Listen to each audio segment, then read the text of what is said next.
Bonjour, alors aujourd'hui on va parler de l'intolérance au salicylate. C'est une intolérance alimentaire qui est très peu connue, bien qu'on commence de plus en plus à en parler ces dernières années, mais surtout dans le monde anglophone, très peu dans le monde francophone.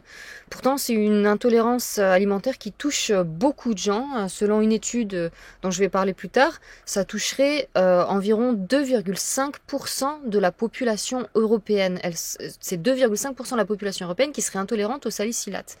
Donc ça touche vraiment beaucoup de gens et beaucoup de gens sont intolérants sans le savoir. Alors, cette intolérance au salicylate, comme vous pouvez le voir avec cette diapo, là, cette première diapo, ça concerne des aliments qui sont catégorisés santé. C'est pour ça que c'est une intolérance qui passe souvent inaperçue parce que les gens ont l'impression de manger hyper sain en mangeant plein de fruits et légumes frais.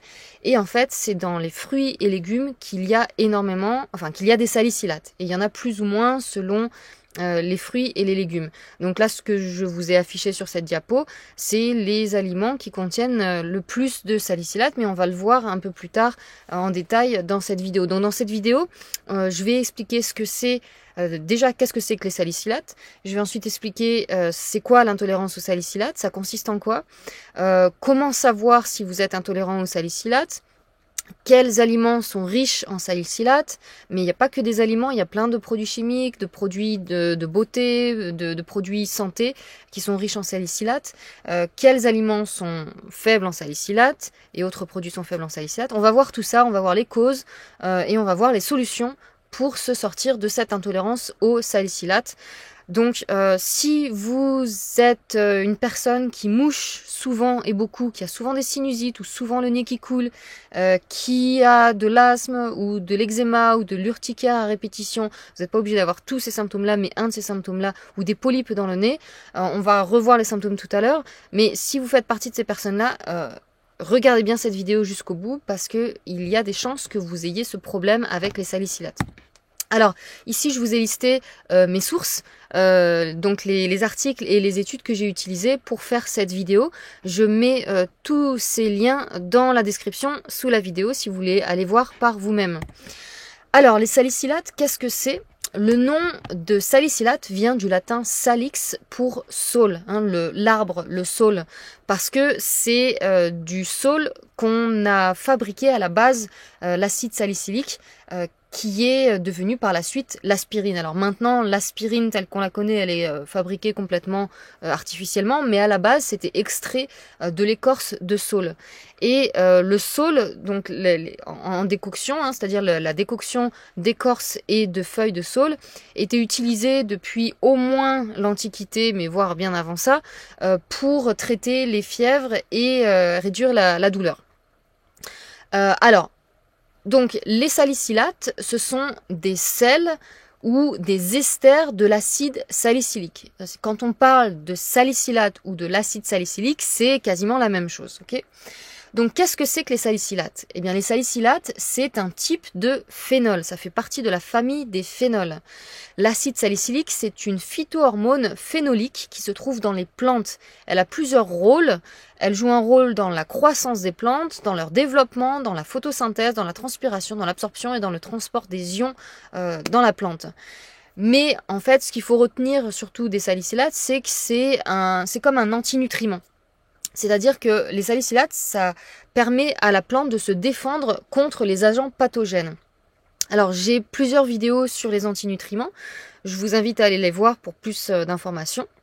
Dans ces vidéos-là, je ne crois pas que je parle des salicylates, mais je parle de tous les autres antinutriments. Donc, je mets le lien qui s'affiche en haut à droite de cet écran. Allez les voir, ces vidéos sur les antinutriments, pour plus d'informations. Alors, donc, c'est des antinutriments qui protègent la plante, mais c'est aussi un type d'antinutriment qui a des effets bénéfiques sur la santé. Donc, les salicylates ont des effets anti-inflammatoires, anticancéreux, neuroprotecteurs, antidiabétiques, etc.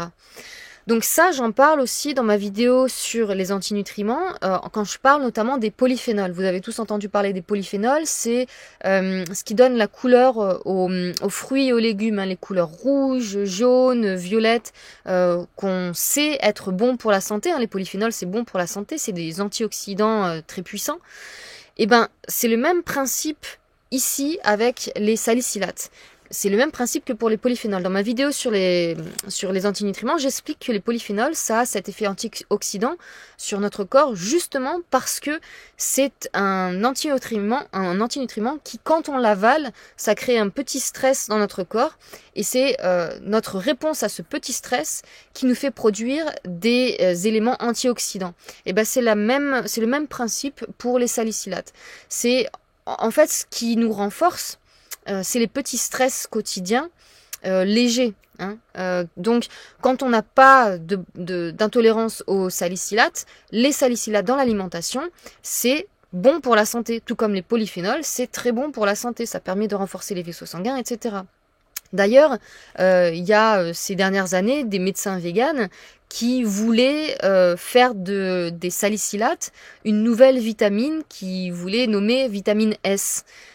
Tellement ils considèrent que les salicylates, c'est quelque chose, c'est un composé dans les plantes très bénéfique pour la santé. Alors évidemment, ça n'a pas donné suite, parce qu'une vitamine, pour avoir le statut de vitamine, il faut que ce soit vital, il faut que l'apport de cette chose soit vital pour nous, pour notre organisme, ce qui n'est pas le cas avec les salicylates. Mais c'est pour vous dire, c'est pour illustrer le fait que les salicylates, quand on n'est pas intolérant, quand on est normal, entre guillemets, c'est bénéfique pour la santé. C'est entre autres l'une des raisons pour lesquelles manger des végétaux, des fruits et des légumes, c'est bon pour la santé. Alors, donc les salicylates, on les trouve dans la nourriture, mais on les trouve également dans beaucoup de médicaments, principalement les anti-inflammatoires non stéroïdiens, comme l'aspirine, qui est le plus connu. On trouve aussi les salicylates dans des additifs alimentaires, comme les colorants et les arômes artificiels. On les trouve aussi dans les conservateurs et dans de nombreux produits de beauté et de santé. Alors, l'intolérance aux salicylates, qu'est-ce que c'est? Donc, c'est quand, normalement, la plupart des gens, comme je disais, n'ont pas de problème avec les salicylates, mais l'intolérance aux salicylates, c'est que vous réagissez, vous allez avoir des symptômes qui vont vous handicaper à chaque fois que vous allez manger des aliments riches en salicylates ou des médicaments riches en salicylates. L'intolérance aux salicylates, comme je le disais au début, elle touche en fait beaucoup de monde, beaucoup de monde. Selon une étude, c'est 2,5% de la population européenne. C'est énorme, c'est des millions et des millions de gens. Mais la plupart des intolérants aux salicylates ne sont même pas au courant qu'ils le sont. Ils ont des symptômes, ils comprennent pas d'où ça vient. En général, ça va être des gens qui ont une alimentation super saine parce qu'ils essayent de se débarrasser de leurs problèmes de santé. Ils éliminent les produits transformés, etc. Ils mangent de plus en plus de fruits et légumes. Mais leurs problèmes de santé s'aggravent. Donc si c'est votre cas, voilà, écoutez bien cette vidéo, vous pouvez faire partie peut-être de ces personnes-là. Mais pas de panique parce que, comme toutes les intolérances, on peut s'en sortir. Donc, certaines personnes atteintes de ces maladies peuvent être plus susceptibles d'être intolérantes aux salicylates. Ça va être les personnes atteintes d'asthme, les enfants avec troubles de déficit de l'attention et aussi les enfants atteints du trouble du spectre de l'autisme, les personnes atteintes de migraines, de maux de tête ou de démangeaisons causées par certains aliments et les personnes atteintes de maladies inflammatoires chroniques de l'intestin. Si vous faites partie de ces personnes-là, il y a des chances que vous ayez une intolérance aux salicylates. Alors c'est pas du 100% évidemment, on va voir les pourcentages après, mais voilà, la plupart des personnes intolérantes aux salicylates ont ces symptômes-là. Ils sont de l'asthme, troubles de déficit de l'attention, migraines, maux de tête, démangeaisons, maladies inflammatoires chroniques de l'intestin. Alors, dans une étude, ils disent que 2,1% des malades de Crohn sont intolérants aux salicylates. 7,4% des personnes qui ont la rectocolite hémorragique ont cette intolérance aux salicylates et 5,9% des personnes qui ont une allergie gastro-intestinale. Aussi à savoir que le médicament utilisé pour traiter la rectocolite hémorragique, qui est la mésalazine, fait partie en fait, est riche en salicylates. Et comme on vient de le dire, beaucoup de personnes qui ont la rectocolite hémorragique sont intolérantes aux salicylates. Pourtant, voilà, on leur donne ce médicament-là qui en fait peut aggraver leurs symptômes s'ils sont intolérants aux salicylates. Donc ça, c'est vraiment quelque chose à savoir. Voilà, une découverte intéressante dans les paramètres cliniques est que le médicament à base de mésalazine était inefficace. Non seulement il est inefficace chez les intolérants aux salicylates, mais en plus il cause des symptômes. Donc inefficace chez plus de la moitié des patients atteints de rectocolite hémorragique présentant une intolérance aux salicylates. L'intolérance aux salicylates, alors dans cette étude, il disait intolérance aux anti-inflammatoires non stéroïdiens et intolérance aux salicilates dans la nourriture. Pour eux, c'était la même chose dans cette étude. Tout ce que je vous cite là, tout ce que j'ai mis dans les diapos, ça vient d'études que j'ai cité au début de la vidéo. Donc l'intolérance aux anti-inflammatoires non stéroïdiens n'est pas seulement associée aux réactions d'intolérance connues suite à l'ingestion d'aspirine ou de mésalazine. Elle peut également entraîner des symptômes provenant des salicylates naturellement contenus dans des aliments comme les ananas, les baies, le curry, les épices, pommes de terre, agrumes, etc. On va voir dans quelques minutes les aliments riches en salicylates. Dans les additifs alimentaires, dans les conservateurs, les colorants, dans des médicaments ayant des structures d'acide organique similaires, par exemple l'acide tartrazine, et même de médicaments, je me suis trompée de ligne, donc par exemple l'acide chromoglycinique disodique, notamment les personnes qui sont atteintes de SAMA ou d'intolérance à l'histamine, donc SAMA, syndrome d'activation mastocytaire. Beaucoup de ces personnes-là vont prendre du chromoglycate disodique ou de l'acide chromoglycinique. Ça bloque l'activité des mastocytes. Sachez que si vous avez une intolérance aux salicylates, ce médicament contient des salicylates et peut aggraver vos problèmes. Donc voilà. Donc l'intolérance aux salicylates. Alors, ça fait des années que, ça fait plusieurs dizaines d'années, voire près d'un siècle, enfin plus d'un siècle, que on sait qu'il y a des intolérances aux salicylates et notamment intolérance à l'aspirine. Ça a été rapporté plusieurs fois. On savait depuis le début du siècle que l'ingestion d'aspirine pouvait précipiter une urticaire aiguë. Plus récemment, Kalnan a noté que l'aspirine pouvait également déclencher des récidives chez de nombreux patients atteints d'urticaire et d'angioedème idiopathique récurrent. Warren avait rapporté que 22 des 70 patients atteints d'urticaire et d'angioedème idiopathique avaient développé des exacerbations après l'administration de l'aspirine. Voilà. Ensuite, dans certaines études, ils ont trouvé que 21% des patients atteints d'urticaire et d'angioedème idiopathique réagissent à l'aspirine. Voilà, 37 patients sur 96 ont développé une réaction d'urticaire à l'aspirine dans une étude, et beaucoup de personnes vont réagir aussi, comme on disait, aux colorants, notamment les colorants jaunes. Dans une étude sur 52 patients, 35 ont réagi à l'aspirine, 27 au composé de l'acide benzoïque et 27 au colorant azoïque. Donc les symptômes de l'intolérance aux salicylates. Ça va être des symptômes principalement qui concernent les voies respiratoires, mais pas que. Donc, en ce qui concerne les voies respiratoires, ça va être principalement des rhinosinusites, des polypes nasaux ou de l'asthme. Et comme je disais tout à l'heure, ici dans cette étude, voilà, ça nous dit 2,5% de la population européenne est concernée et environ 10% des asthmatiques, 10% minimum. Vous allez voir dans les prochaines diapos que ça va jusqu'à plus de 20%. L'estimation plus de 20% des asthmatiques ont cette intolérance aux salicylates. Donc attention, si vous êtes asthmatique, encore une fois, regardez bien cette vidéo. Donc symptômes au niveau des voies respiratoires, mais aussi au niveau des tissus, de la peau, mais aussi des tissus internes, notamment au niveau des intestins.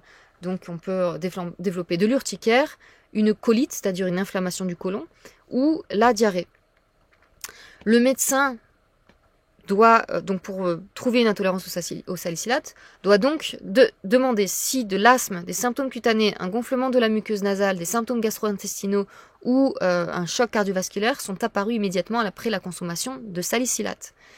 Les polypes dans le nez et les sinus apparaissent plus tard et se développent lentement. L'indice décisif est alors fourni par leur réapparition rapide et répétée après ablation chirurgicale. Okay, donc ici, ça nous dit que les médecins, quand ils voient un patient qui a donc ces symptômes, des symptômes d'urticaire ou d'eczéma, d'asthme et des symptômes gastro-intestinaux et encore plus si tous ces symptômes viennent ensemble, il faut que le médecin se pose la question si la personne a une intolérance aux salicylates. Et les polypes dans le nez, ça concerne les personnes qui ont une intolérance chronique aux salicylates. Les symptômes d'asthme et d'urticaire, etc., c'est surtout des symptômes aigus qu'on a quand on vient de manger des aliments riches en salicylates ou qu'on vient de consommer des salicylates par les médicaments ou autres. Par contre, les polypes, ça se manifeste quand on subit une exposition chronique au salicylate. Voilà, donc ici aussi, ça nous dit pareil, l'asthme bronchique, la rhinite, la sinusite, les polypes nasaux, l'urticaire, la colite ou la diarrhée. Et donc, la récurrence rapide et répétée après intervention chirurgicale des polypes est un signe vraiment assez flagrant d'intolérance au salicylate. Si c'est votre cas, si vous avez des polypes dans le nez ou dans les sinus, que vous avez fait enlever par chirurgie et qui sont revenus très vite, il y a des chances que vous ayez cette intolérance. Et ici, voilà, ici, on nous dit jusqu'à 22% des adultes asthmatiques sont sensibles au salicylate. Et quelque chose d'intéressant ici, on nous dit les personnes qui présentent une intolérance au salicylate sont également susceptibles de développer une sensibilité aux amines ou une intolérance à l'histamine. Certains des symptômes de l'intolérance aux amines sont similaires à ceux de l'intolérance au salicylate. En fait, environ 70% des aliments riches en salicylate sont également riches en amines. Donc j'ai une vidéo détaillée sur l'intolérance à l'histamine. Je mets le lien qui s'affiche en haut à droite de l'écran. Je mettrai aussi dans les commentaires le lien vers cette vidéo. Allez la voir parce que souvent ça va se recouper. Les personnes intolérantes à l'histamine peuvent être intolérantes au salicylate et vice versa. Alors c'est pas du 100%. Mais posez-vous la question, si vous êtes intolérant à l'un, vous êtes peut-être intolérant à l'autre aussi. Donc ici, vous avez des tableaux que j'ai pris des différentes études sur les différents symptômes d'intolérance au salicylate. Je vous laisse mettre pause si vous voulez lire ça. Ici encore, voilà des pourcentages qui nous donnent des indications sur le nombre de personnes qui ont telle ou telle affection qui sont susceptibles d'avoir cette intolérance. Donc 2 à 4% des patients traités dans les services ambulatoires d'allergologie sont intolérants au salicylate. 15 à 20% de ceux qui souffrent de rhinite chronique, de polypes nasaux, de sinusite et d'asthme sont intolérants au salicylate.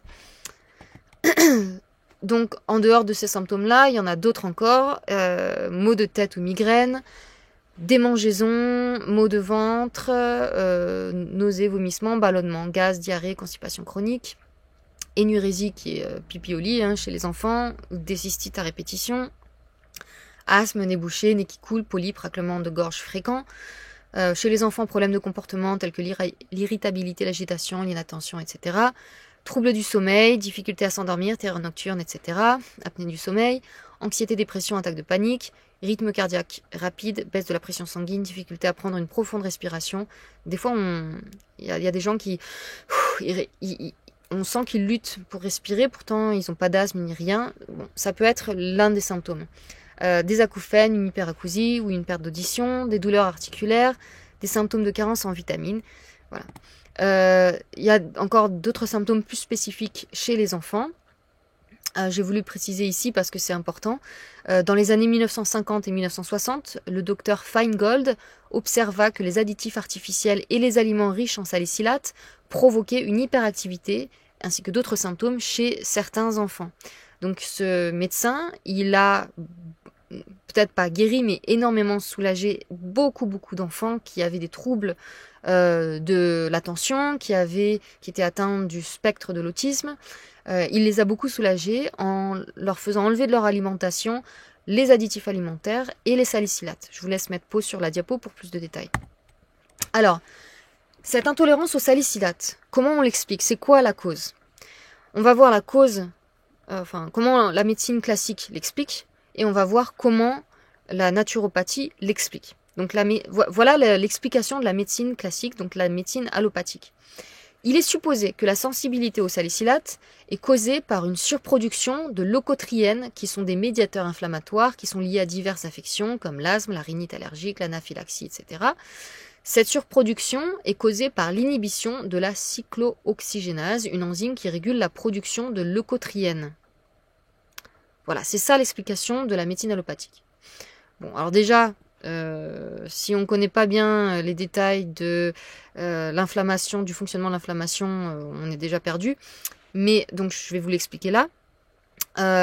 C'est pour ça que je vous ai mis ce petit schéma que j'ai tiré d'une vidéo YouTube qui est très bien expliquée, qui explique la cascade de l'acide arachidonique, qui est une cascade découlant de l'inflammation. Donc je vais essayer de vous expliquer ça assez simplement. Sinon, allez voir la vidéo en question. J'ai mis le lien dans mes sources. Donc, la cascade de l'acide arachidonique, c'est quelque chose qui a lieu quand il y a une agression. dans notre corps. En fait, le processus d'inflammation se met en place dans notre corps suite à une agression. Le processus d'inflammation, il a été beaucoup diabolisé ces dernières années en disant il faut à tout prix éliminer l'inflammation, supprimer l'inflammation, etc. Mais en fait, la réalité, c'est que l'inflammation, c'est quelque chose qui est nécessaire pour le corps, pour qu'il puisse se défendre. L'inflammation, ça se met en place quand le corps se fait agresser. Supprimer l'inflammation, c'est enlever le processus de protection du corps. Donc le but, c'est pas de supprimer l'inflammation, c'est d'éviter ce qui agresse le corps. Ça, je l'explique dans une de mes vidéos où j'explique donc qu'est-ce que c'est que l'inflammation. Mais bref. Donc, imaginons que votre corps est attaqué par quoi que ce soit. Le corps va se défendre en créant ce processus inflammatoire. Donc vous avez des médiateurs de l'inflammation qui se mettent en place et qui vont déclencher la cascade de l'acide arachidonique. L'acide arachidonique, c'est un acide gras polyinsaturé que l'on retrouve que l'on obtient de notre alimentation, principalement des aliments animaux, et c'est l'un des arguments de certaines personnes qui disent que les produits animaux sont pro-inflammatoires, c'est parce qu'ils sont riches en acide arachidonique. Mais en fait, c'est un point de vue très réducteur, puisque l'acide arachidonique est nécessaire pour le processus d'inflammation dont le corps a besoin. Donc c'est pas que les produits animaux sont inflammatoires, c'est qu'ils aident justement à enclencher ce processus inflammatoire, mais qui est nécessaire. Bon, bref. Donc l'acide arachidonique, on le retrouve dans les produits animaux, mais il peut être aussi créé par le corps, produit par le corps, donc c'est pas des acides gras essentiels. Donc, suite à l'inflammation, l'acide arachidonique va enclencher des processus qui sont des productions d'enzymes qui vont produire les processus d'inflammation. Donc, on a les enzymes cyclooxygénases qui sont raccourcis, le mot est raccourci en COX 1 et 2. Il y a deux de ces enzymes, cyclooxygénase 1, cyclooxygénase 2. Cyclooxygénase 1, donc la COX-1, pour simplifier, elle a des propriétés anti-inflammatoires. En fait, cette enzyme va permettre de synthétiser les prostaglandines qui vont permettre de protéger le corps en plusieurs aspects. Notamment, ça va protéger la muqueuse gastrique, donc la muqueuse de l'estomac, mais aussi la muqueuse de l'œsophage et d'autres muqueuses dans le corps. Ça va aussi protéger les reins, entre autres choses. La COX-2, par contre, elle a des effets inflammatoires, c'est-à-dire que la COX-2 va produire des prostaglandines qui induisent les symptômes de douleur et de fièvre. Et puis, il y a une troisième voie, c'est ce qu'on appelle la 5-LOX. Et cette 5-LOX va produire des leucotriènes. Comme on l'a dit tout à l'heure, ce sont des médiateurs inflammatoires. Et ils ont pour rôle, qu'est-ce qu'ils font ces leucotriènes? Ils ont une fonction broncho-constrictrice, ce qui va donner les symptômes de l'asthme. Donc les symptômes de l'asthme sont causés par cette production de leucotriènes. Donc c'est pour ça qu'on va avoir les bronches qui se ferment, difficulté de respirer, et puis ça va aussi créer plus de mucus. Voilà. Donc revenons-en à l'explication de la médecine allopathique sur les causes de l'intolérance au salicylate. La sensibilité au salicylate est causée par une surproduction de leucotriènes, ce qu'on vient de voir ici, qui vient de ce processus de 5-LOX. Cette surproduction de leucotriènes est causée par l'inhibition de COX-1 et COX-2, une enzyme qui régule la production de leucotriènes. Donc en gros, la médecine allopathique nous dit que l'intolérance au salicylate, c'est causé par trop de leucotriènes, eux-mêmes causés par une inhibition de la cyclooxygénase.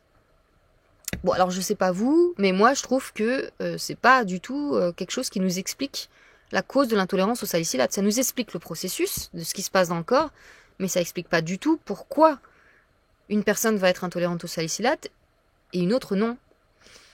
Donc moi personnellement, je suis pas du tout... l'explication venant de la médecine allopathique ne m'explique rien en fait. Voilà.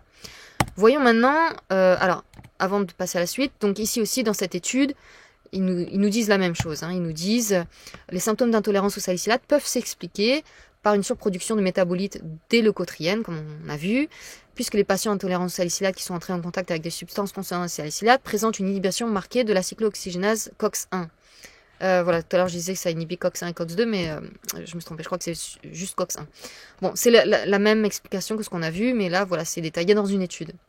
Mais là, c'est pareil, ça ne nous explique pas vraiment pourquoi, quelle est la cause.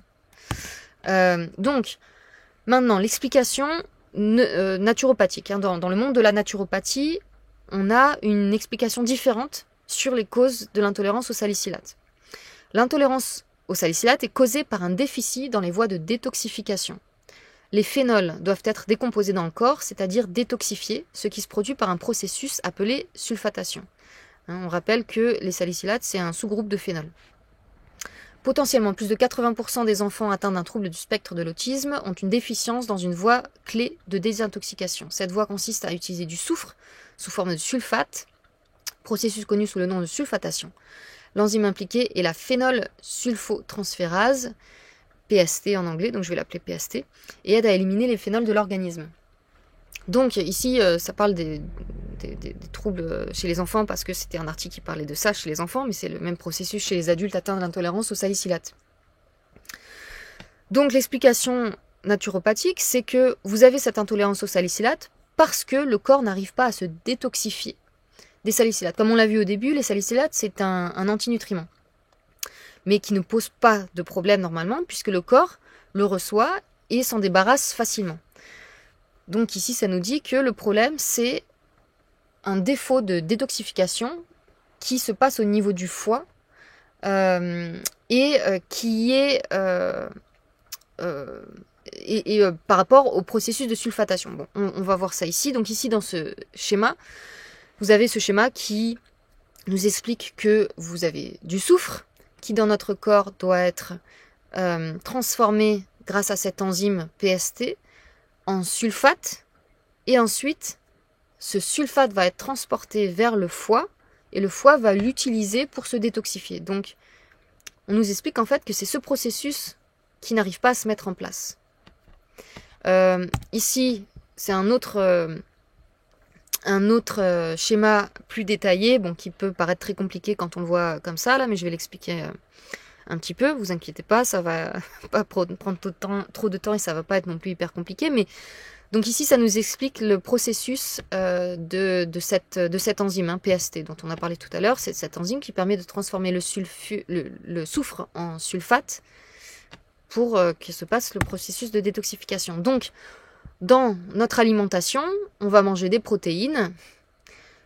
Parmi ces protéines, il y a des acides aminés riches en soufre, comme la cystéine ou la taurine par exemple, qui, grâce à l'enzyme cystéine-oxydase, qui fonctionne correctement grâce au molybdène, va donner du soufre.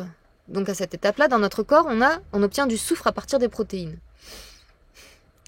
On peut aussi obtenir du soufre à partir de certains compléments, comme le sulfate de magnésium ou d'autres compléments à base de soufre, comme le MSM, le NAC, etc. Bien que là, ils aient mis le sulfate de magnésium, alors que moi, je l'aurais plutôt mis là, mais bref. Donc, on a du soufre dans le corps. À partir de ce moment-là, il faut que le soufre soit transformé en sulfate grâce à l'enzyme PST. Mais c'est là que les problèmes peuvent arriver chez les personnes intolérantes aux salicilates et voilà, chez un certain nombre de personnes. Cette enzyme peut ne pas fonctionner correctement ou être inactivée par plusieurs choses.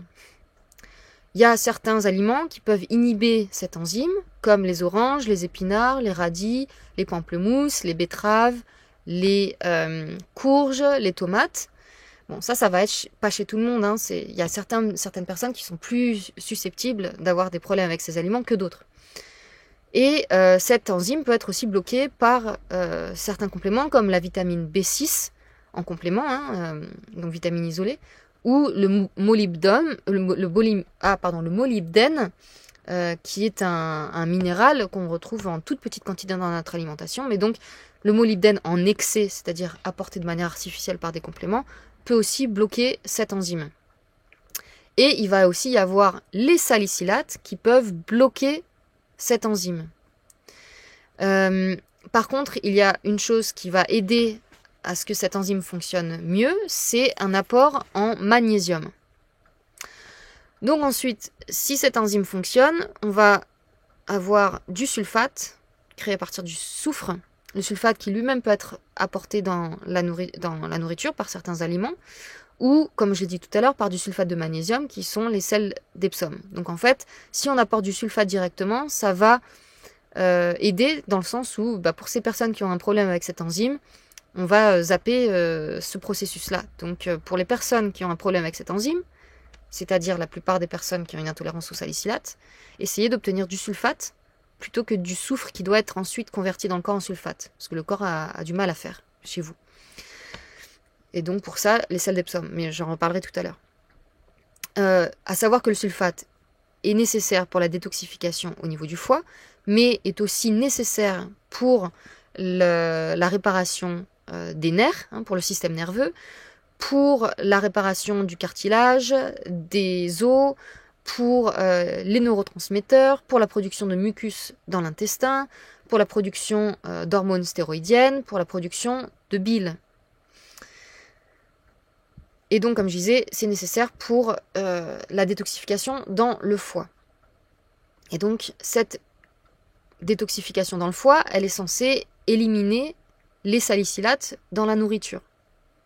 Mais voilà, chez les personnes intolérantes au salicylate, ça bloque à ce niveau-là et ça bloque aussi au niveau de l'enzyme qu'on a vu tout à l'heure. Si ces personnes-là mangent trop de salicylate, le foie n'arrive pas à faire face à tout éliminer et donc on va se retrouver avec un excès de salicylate dans le corps qui peuvent produire les symptômes d'intolérance au salicylate dont on a parlé et qu'on va détailler encore tout à l'heure. Voilà en gros l'explication de ce schéma. Je vous laisse mettre pause et puis regarder plus en détail si vous voulez. Bon, c'est en anglais, il faut comprendre l'anglais, mais voilà. Donc, je sais pas vous, mais je trouve que c'est déjà mieux expliqué dans le monde naturopathique sur les causes de l'intolérance au salicylate. C'est mieux expliqué que dans le monde allopathique qui n'a pas l'air de comprendre d'où ça vient en fait. Donc ici on nous dit cette voie de détoxification traite divers composés phénoliques, notamment les salicylates, les colorants alimentaires artificiels, les arômes artificiels et certains conservateurs. En plus de nécessiter la PST, donc l'enzyme, la recherche a montré que les salicylates suppriment davantage l'activité de toute enzyme PST présente, ce qui aggrave les choses. Il a également été démontré que les colorants alimentaires inhibent l'enzyme PST.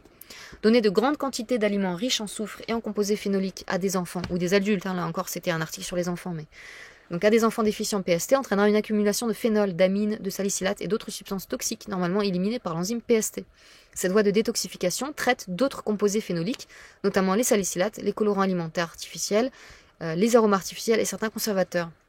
Il semble que cette activité sous-optimale de l'activité PST soit due à de faibles niveaux de sulfate plasmatique plutôt que d'un déficit réel de l'enzyme. Ça, c'est très important à comprendre. Parce que là, depuis tout à l'heure, on explique que y a un problème au niveau de la détoxification à cause de cette enzyme qui ne fonctionne pas correctement. Mais ici, en fait, on nous dit que c'est pas tant un problème de l'enzyme qui ne fonctionne pas correctement. En fait, c'est pas vraiment ça le problème. C'est surtout qu'il y a un manque de sulfate dans le corps. Pourquoi il y a un manque de sulfate ? C'est non seulement un manque au niveau de l'apport en soufre qui ensuite se convertit en sulfate. Si vous avez un problème, si vous n'absorbez pas suffisamment de soufre dans votre alimentation, vous n'aurez pas assez de sulfate nécessaire pour la détoxification. Donc si vous ne consommez pas suffisamment de protéines qui contiennent ces acides aminés par exemple. Ça peut être l'une des causes pour lesquelles vous avez ce processus qui ne se met pas en place. L'une des autres causes, c'est que le sulfate, comme on l'a vu, sert à la détoxification. Et si vous empoisonnez tous les jours avec des produits chimiques, c'est principalement des produits chimiques, si tous les jours vous empoisonnez avec des produits chimiques, votre corps a besoin d'utiliser des sulfates pour se détoxifier de ces produits chimiques. Mais du coup, il n'y a plus assez de sulfate pour vous détoxifier des salicylates. Donc, en gros, le problème va venir d'un manque de soufre dans votre alimentation et d'un excès de toxicité qui fait que le soufre, sous sa forme sulfate, est utilisé trop vite et qu'il n'y en a plus assez pour détoxifier le reste. Voilà. Les aliments courants qui peuvent causer ce problème comprennent le jus de pomme, les jus d'agrumes, le chocolat, le paracétamol. Bon, on va le voir après. Voilà. Alors ici aussi c'est important, écoutez bien, la carence en cette enzyme altère également le métabolisme des neurotransmetteurs classiques tels que la sérotonine et la dopamine, altère la dégradation et le métabolisme de la bilirubine et de la biliverdine, diminue la sécrétion des enzymes pancréatiques et de la bile, ça peut se traduire par une faible absorption de certaines vitamines et autres nutriments par les intestins, une réduction de l'activité de la gastrine, donc une réduction de la sécrétion d'acide gastrique, de mucus et de la pepsine dans l'estomac, et probablement une réduction de la production de sécrétine. Qu'est-ce que ça nous dit ici? Si vous avez un problème avec les salicylates, si vous avez un problème avec cette enzyme PST, si vous avez un problème avec le soufre, ça peut vous créer toute une cascade de problèmes. Donc, soyez bien attentifs. Si vous avez des problèmes au niveau des neurotransmetteurs, c'est que vous savez que vous êtes carencé en sérotonine ou en dopamine. Si vous avez des problèmes avec la bilirubine, dans votre production de bile, si vous avez des carences d'enzymes pancréatiques, si vous avez donc du mal à digérer, c'est ça que ça fait les enzymes, ça vous aide à mieux digérer tous vos aliments. La bile, ça vous aide à mieux digérer vos graisses. Si vous avez une réduction de la sécrétion gastrique et du mucus gastrique, vous aurez des problèmes d'estomac, vous aurez du mal à digérer au niveau de l'estomac, vous aurez une hypochloridrie, vous aurez une gastrite, voire des ulcères d'estomac, voire Helicobacter pylori, etc. Donc, pensez-y, si vous avez tous ces problèmes digestifs, vous êtes peut-être concerné par cette intolérance au salicylate et par ce problème au niveau de cette enzyme PST. Ok ? Ici, ça nous dit aussi que l'excès de bore interfère avec le métabolisme des phénols. Le bore se trouve dans les pommes, les poires, les raisins, les noix, les légumes verts, etc. Bon, ça, on va le voir. Donc, on a vu l'importance du soufre, donc en particulier du sulfate, pour la détoxification, mais il y a plusieurs voies qu'utilise le foie pour la détoxification. Le sulfate, c'est une voie. Il y a une autre voie, c'est la glucuronoconjugaison. Ici, je cite une étude. D'après de nombreuses études métaboliques chez l'homme et l'animal, l'acide salicylique subit un métabolisme principalement dans le foie, donc ça, c'est ce qu'on a vu. À des doses faibles et non toxiques, environ 80% de l'acide salicylique est métabolisé dans le foie par conjugaison avec la glycine. Voilà, je vous ai dit il y a trois voies. Il y a le sulfate, la glycine et le glucuronide. Pardon, j'ai du mal à le prononcer, mais le glucuronide, la glucuronoconjugaison. Ok, trois voies. Donc je reprends. 80% de l'acide salicylique est métabolisé dans le foie par conjugaison avec la glycine, résultant en la formation d'acide salicylurique. L'acide salicylique subit également la glucuronoconjugaison pour former les glucuronides, acyl et phénoliques. Alors, donc l'activité des voies métaboliques de l'acide salicylique est mise en évidence par la découverte de conjugués de glucuronides, de glycine ou de sulfate comme principaux métabolites urinaires. Qu'est-ce que ça veut dire? Ça veut dire que dans les urines, on voit que l'acide salicylique se retrouve conjugué au glucuronide, à la glycine et au sulfate. Et c'est ça qui permet de voir que c'est ces trois composés qui permettent de détoxifier l'acide salicylique. Alors, comment savoir si vous avez ce problème, si vous êtes intolérant au salicylate? Alors, c'est principalement deux choses que je vous conseille, personnellement. Deux choses, c'est les deux choses les plus simples que vous pouvez faire chez vous sans avoir besoin d'aller voir un médecin ou d'aller dans un labo. La première chose, c'est de faire un régime d'éviction en tenant un journal des aliments et de vos symptômes.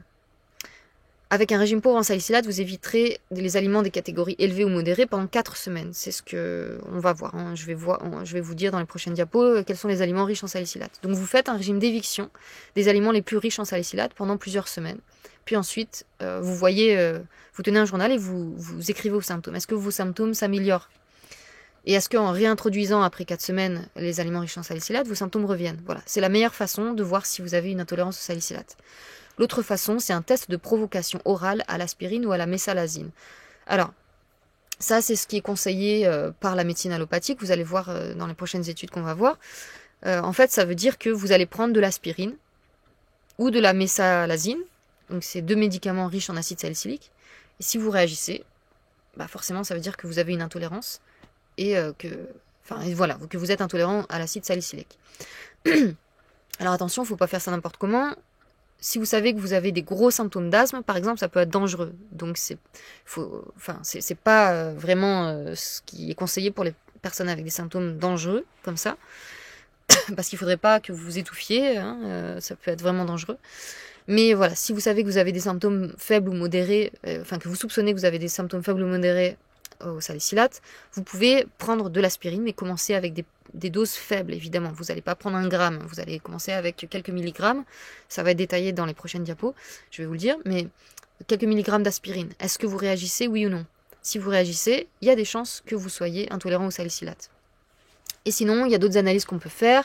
L'analyse des métabolites organiques urinaires, ou le mou, hein, c'est connu chez les personnes qui se font tester pour les dysbioses intestinales. Donc ça permet de voir plusieurs choses qui se passent dans l'organisme, au niveau des vitamines, des antioxydants, de la détoxification, de la méthylation, des oxalates, le microbiote intestinal, la digestion. Et le marqueur spécifique des salicylates, c'est l'acide 2-hydroxyhypurique. Donc si vous voyez ce marqueur ressortir dans vos analyses, ça peut indiquer une mauvaise détoxification du foie de phase 2.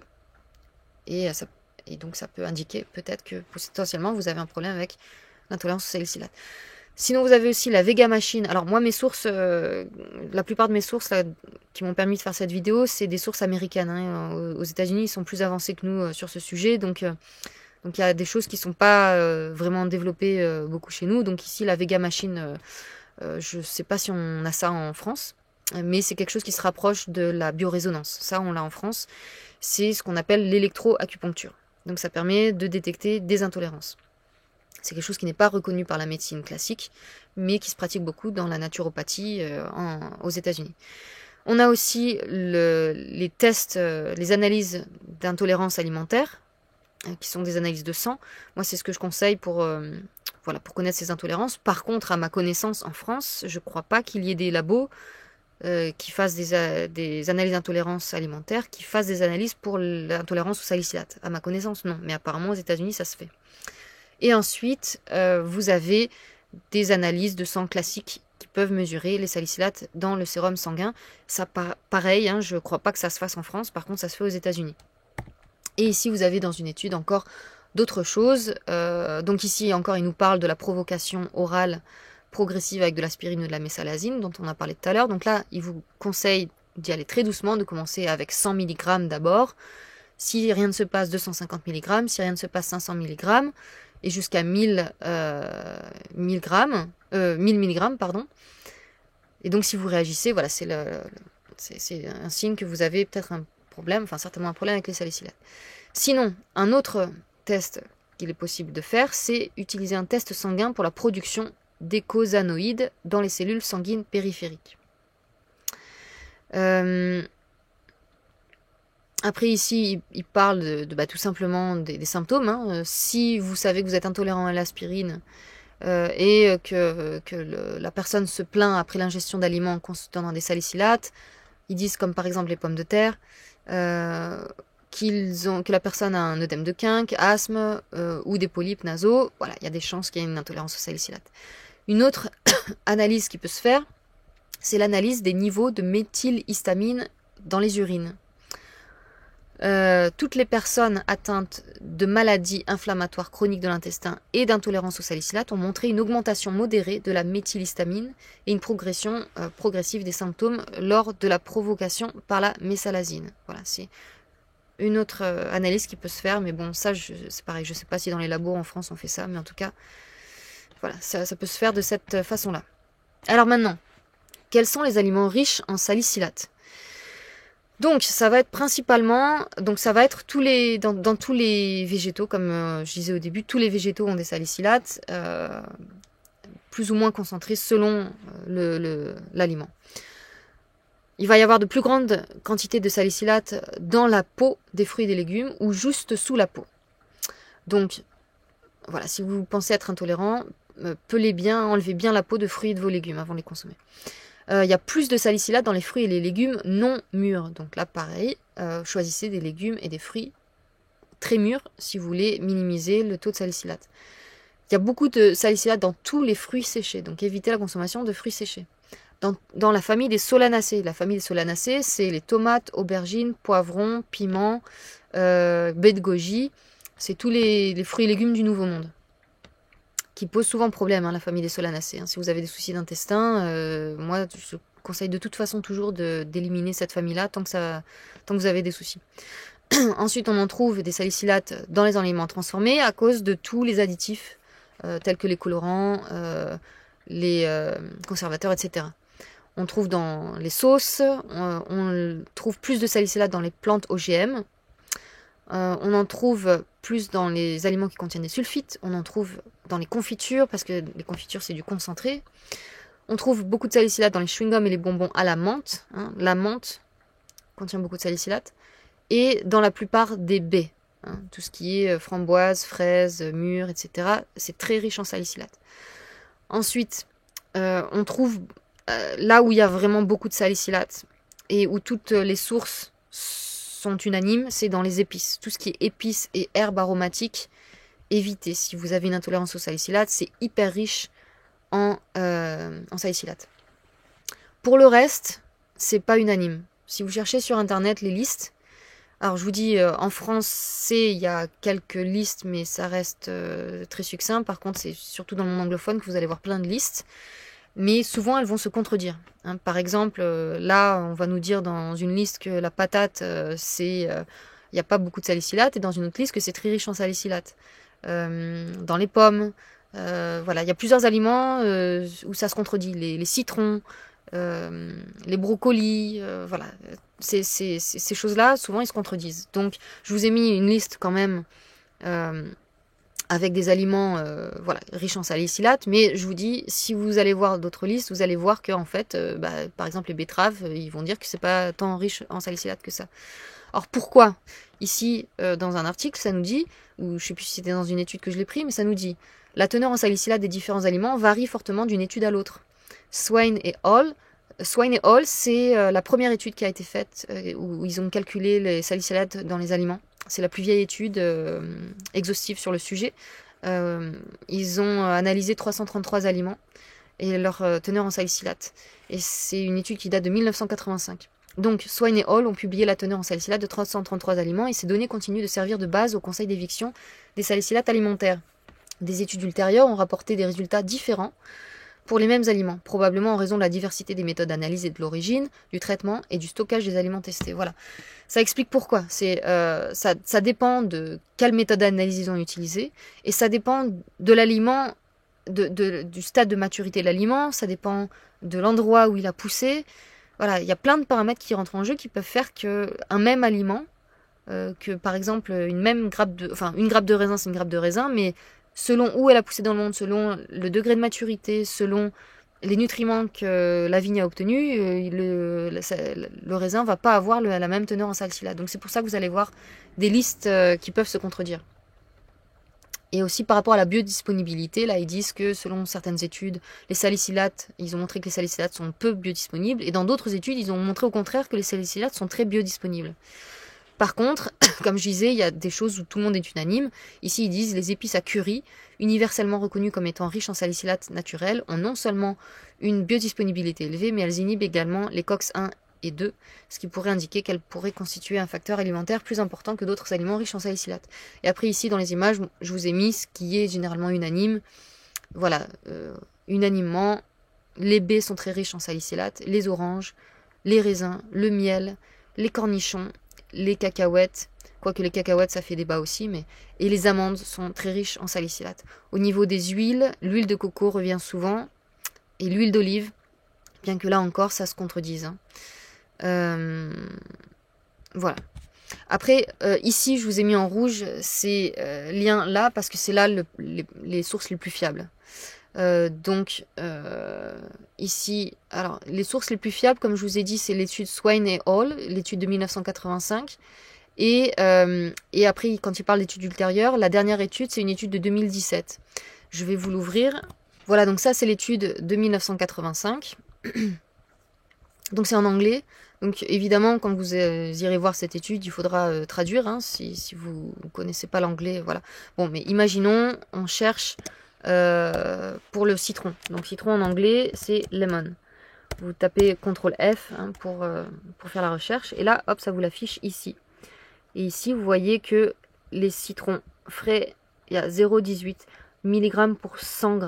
Okay, il faut aussi prendre en compte la mesure. Donc ça, c'est pour 100 g. Donc ici, le citron, c'est considéré comme, voilà, pas très riche en salicylate. Imaginons que vous voulez tester, chercher la tomate. Vous cherchez tomato. Oups, tomato. Hop, hop, hop. Et vous l'avez ici, tomate fraîche, 0,13. C'est pas grand chose. Pourtant, je vous ai dit dans d'autres sources, ça va être riche. Les pommes de terre, potato. Ici, ça nous dit que les pommes de terre, voilà, il y en a très peu aussi, 0,12. Par contre, il y en a plus dans les patates douces. Et l'étude de 2017, qui est, pardon, c'est pas celle-là, l'étude, hop, voilà, de 2017, donc plus récente, vous allez voir que ça donne pas les mêmes chiffres. Par exemple, si on reprend, alors ici il n'y a pas les pommes de terre, bon elle est moins complète hein, celle-là, mais si on reprend le citron, voilà, ils l'ont ici. Ici, ça nous donne, ici c'est le taux qu'il y avait dans l'étude qu'on vient de voir juste avant de 1985. Alors ici, il faut prendre en compte que c'est milligrammes par kilo. Hein. Dans l'étude de 85, c'est milligrammes par 100 grammes. Donc voilà, il faut faire la conversion. Mais donc c'était 0,18 mg par 100 grammes. Et là, par kilo, c'est 1,8. Ce qui est faible. Par contre, ici, c'est l'analyse de cette étude de 2017. Ils ont réanalysé les citrons. Et c'était 6,74. C'est énorme la différence. On passe de 1,8 à 6,74. C'est pour ça que vous aurez des contradictions comme ça. Voilà, donc vraiment, je vous conseille d'aller voir ces deux sources. C'est les sources les plus fiables pour voilà, voir la quantité de salicylate dans les aliments. Voilà, ici encore, je vous ai mis, ici c'est tiré d'une étude, voilà, les oranges particulièrement riches, le curry très riche, paprika, origan, moutarde, cayenne, le poivre, il y en a un peu dans les patates, très peu dans les bananes et un tout petit peu dans l'ail, par exemple. Les poires, il y en a un peu, ça fait partie, les poires, des fruits les moins riches en salicylate. Ici encore d'autres listes, je vous laisse mettre pause, c'est en anglais, mais si vous voulez en français, revenez sur ma diapo ici, là, où je vous ai mis les aliments en français. Ensuite, il y a aussi des salicylates dans beaucoup de médicaments, comme on le disait, dans tout ce qui est anti-inflammatoire non stéroïdien, en particulier l'aspirine. Ici, je vous ai mis une liste, faites pause hein, pour voir la liste en détail. Si vous ne savez pas les noms des médicaments anti-inflammatoires non stéroïdiens, hop, vous allez sur Wikipédia et ça vous donne la liste des noms selon les pays, parce que les noms peuvent changer si vous êtes en Belgique, en Algérie, en France, au Maroc, etc., en Suisse, au Canada. Donc voilà, l'ibuprofène, elle peut avoir plusieurs noms. Donc voilà, pour savoir quels médicaments anti-inflammatoires non stéroïdiens sont riches en salicylate que vous devez éviter si vous avez cette intolérance, allez sur la page Wikipédia. Comme je le disais tout à l'heure, il y a aussi l'acide chromoglycique. Donc attention, hein, si vous avez le SAMA et que vous prenez ça, si vous êtes aussi intolérante au salicylate, ça peut aggraver vos symptômes. Les additifs artificiels, les cosmétiques et parfums, en particulier les produits à base de menthe et au menthol, hein, très riches en salicylate. Ici, ça nous donne encore d'autres détails. Je vous laisse mettre pause. Voilà, vous en avez dans les dentifrices, vous en avez dans les bains de bouche, vous en avez dans les parfums, vous en avez dans les crèmes anti-inflammatoires, dans les médicaments anti-tuberculeux, etc. Ici, vous avez une liste d'additifs. Voilà, si dans les ingrédients vous voyez ces mots-là, attention, si vous êtes intolérant au salicylate, ça peut vous poser problème. Hein, tous ces mots-là, je vous laisse mettre pause. Voilà, les produits chimiques qui contiennent les syllabes sal, camphre ou menthe. Attention. Bon, je vous laisse mettre pause. Et ici, vous avez aussi un lien qui est dans les liens hein, que je mets sous la vidéo. Pareil, qui vous met tous les additifs. C'est un très bon site aussi. Donc le voilà, c'est aussi en anglais, mais Pour traduire en français, c'est simple, hein. Vous avez ce petit bouton là-haut, là, vous appuyez, ou alors vous allez dans Google Traduction et vous copiez-coller tout ce que vous voulez traduire, hein. Là, vous faites hop, traduire en français. Et donc ça vous donne tout.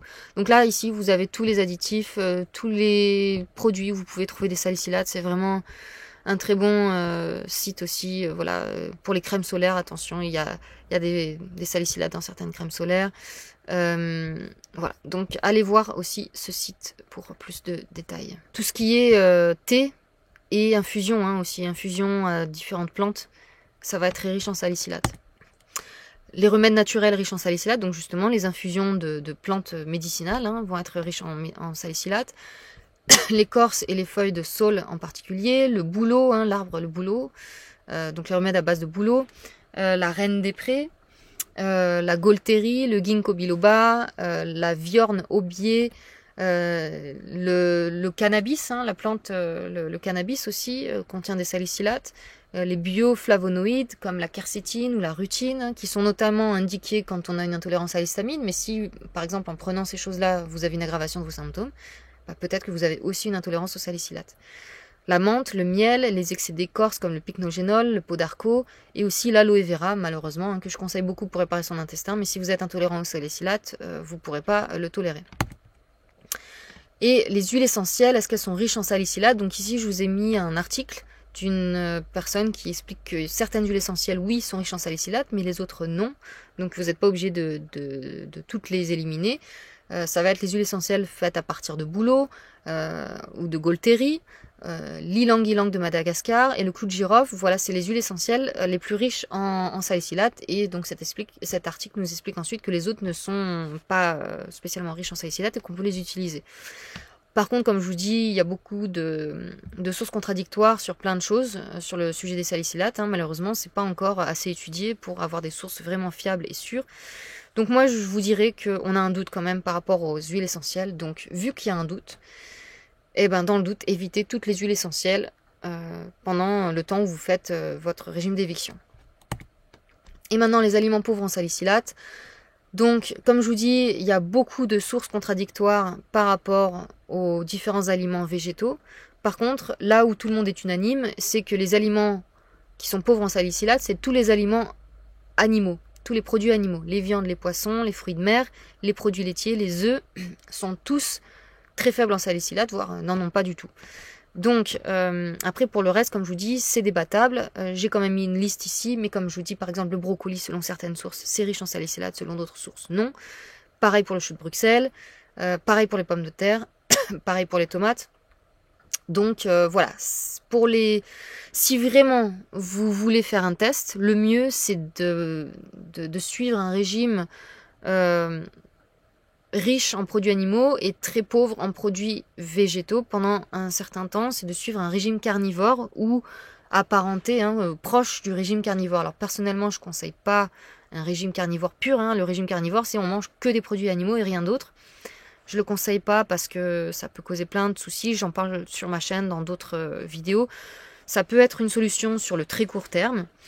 Ça peut être un super régime d'éviction. Y a plein de gens qui se sentent beaucoup mieux en mangeant juste carnivore. Par contre, vous pouvez vous sentir plus mal si vous avez du mal à digérer les protéines animales, évidemment. Hein. Si vous avez un problème de digestion au niveau de l'estomac, par exemple, le régime carnivore, ça va pas vous aider. Hein. Mais sinon, en dehors de ça, c'est vrai que le régime carnivore aide beaucoup de gens sur le court terme. Donc, faire un régime vraiment complètement carnivore sur une semaine, pourquoi pas. Mais personnellement, je ne conseillerais pas plus d'une semaine. Par contre, un régime à majorité carnivore et avec un petit peu de végétaux, si vous voulez vraiment faire le test d'un régime d'éviction des salicylates, oui, là oui. Donc ce que je vous conseillerais personnellement, c'est manger surtout des aliments animaux et de quand même manger quelques aliments végétaux qui sont quand même unanimement considérés comme très faibles en salicylates. Je pense au riz. Le riz, dans quasiment toutes les sources, hein, ils disent quand même que c'est très très peu riche en salicylates. Donc ça, voilà, vous pouvez manger ça. Ou encore la laitue iceberg en particulier. Et surtout les jeunes feuilles de laitue, pas les longues, les grosses feuilles vertes foncées. Celles-là, elles sont plus riches en salicylates. Mais si vous vous contentez de manger les petites feuilles fraîches, enfin jeunes, voilà, c'est pas riche en salicylate. Donc vous pouvez vous faire un régime de quelques semaines. Là encore, il ne faut pas qu'il dure trop longtemps, parce que c'est quand même un régime très, très restreint. Mais voilà, de viande, viande rouge, viande blanche, des œufs, du poisson, différents types de poissons, des fruits de mer. Tout ça le plus frais possible parce que, comme on l'a vu tout à l'heure, on peut avoir une intolérance et à l'histamine et au salicylate. Donc, allez voir ma vidéo sur l'intolérance à l'histamine pour plus de détails. Mais voilà, dans le doute, le plus frais possible, pas fermenté, pas vieilli. Donc voilà, principalement des produits animaux avec du riz, un peu de laitue. Et puis vous pouvez, après disons 1 ou 2 semaines, où vous faites vraiment un régime très très restreint en salicylate, après 1 ou 2 semaines, vous pouvez intégrer un petit peu plus d'aliments qui ont peut-être un petit peu plus de salicylate. Ça devrait passer. Comme les choux par exemple. En général, les sources sont plutôt anonymes sur les choux, bien que d'autres sources disent que non, mais bon. Le fenouil et le céleri, là aussi, la plupart des sources sont anonymes, comme quoi, unanimes, pardon, comme quoi le fenouil et le céleri sont très pauvres en salicylate. On a les lentilles, voilà, et puis après selon les sources, pommes de terre, mais ça c'est pas, voilà, c'est pas unanime. Et pour le cacao, les sources sont unanimes comme quoi c'est très faible en salicylate. Par contre, si vous êtes intolérant à l'histamine, ça va pas passer là. Donc je vous conseillerais, si vous avez un doute, de pas manger de chocolat ou de cacao sous quelque forme qu'il soit. Et en ce qui concerne le gras, eh ben, c'est surtout le gras animal. Hein. N'utilisez pas d'huile végétale parce qu'il y a des doutes sur leur contenance en salicylate. Là, la margarine, c'est un gras végétal, mais que je conseille absolument pas. C'est vraiment toxique, donc ne prenez pas de margarine. Je l'ai mis parce que voilà, c'est considéré comme pauvre en salicylate. Mais allez voir mon article sur le danger des graisses végétales. Je mettrai le lien sous cette vidéo. Mais voilà, pour le gras, ça va être du beurre ou d'autres graisses animales, le gras de canard, le gras de bœuf, le lard, etc. Donc, en résumé, quelles sont les causes de l'intolérance au salicylate? Ça va être une altération de la détoxification du foie par les voies de la sulfatation, de la glycine et de la glucuronidation, comme on a dit au début de la vidéo. Une mauvaise sulfatation par la mauvaise fonction de l'enzyme PST, donc ça c'est tout ce qu'on a détaillé au début de la vidéo. Une exposition à des produits chimiques surchargeant le foie, c'est ce dont on a aussi parlé. Des produits chimiques qui peuvent être divers et variés. Le chlore, ici plus de détails sur le chlore, je ne vais pas vous le lire, mais faites pause pour le lire. Donc le chlore, les additifs alimentaires, les médicaments chimiques, etc. Une surexposition ou une surconsommation d'aspirine ou d'autres anti-inflammatoires qui entraînent une sensibilité. Donc si vous êtes une personne qui avait l'habitude ou qui avait eu l'habitude de prendre beaucoup d'aspirine pendant de longues périodes, ou de l'ibuprofène ou d'autres médicaments comme ça, pendant de longues périodes, au fur et à mesure, vous avez créé une sensibilité au salicylate dans votre corps. Donc attention, si vous êtes dans ce cas-là, arrêtez tout de suite, l'aspirine, arrêtez. Ça peut être causé par une carence en enzymes, donc ça c'est une doctoresse américaine qui en parle en particulier, j'ai mis le lien dans mes sources au début là. Donc elle explique que ça peut être une carence en enzymes qui va provoquer ces symptômes-là et qui peut aussi provoquer des symptômes d'intolérance à l'histamine. Et en particulier une carence en l'enzyme amylase. Et donc cette carence en enzymes elle-même peut être due à un pancréas fatigué, mais aussi à une dysbiose intestinale puisque on a énormément d'enzymes dans notre corps qui sont fabriquées par nos bactéries. Donc si vous avez une dysbiose, voilà, vous aurez ce problème-là. L'intolérance au salicylate peut être causée par des problèmes aux intestins, l'intestin poreux et la dysbiose intestinale comme je viens de dire. Pourquoi l'intestin poreux? Parce que si vous avez l'intestin poreux, vous avez plein de produits toxiques et d'aliments non digérés qui vont passer dans votre sang, qui ne sont pas censés passer dans votre sang. Et là, on retourne au problème numéro 1, qui est que le foie doit gérer la détoxification de toutes ces choses-là qui sont dans le sang, qui ne devraient pas y être. Donc si vous avez l'intestin poreux, vous vous intoxiquez petit à petit. Donc c'est pour ça que c'est une des causes de ces problèmes-là. Et puis de toute façon, en général, quand il y a un souci au niveau de la peau, et c'est l'un des symptômes principaux d'intolérance au salicylate, les urticaires, l'eczéma, etc., on pense à l'intestin poreux et au foie qui a du mal à détoxifier, donc une surcharge toxique dans le corps.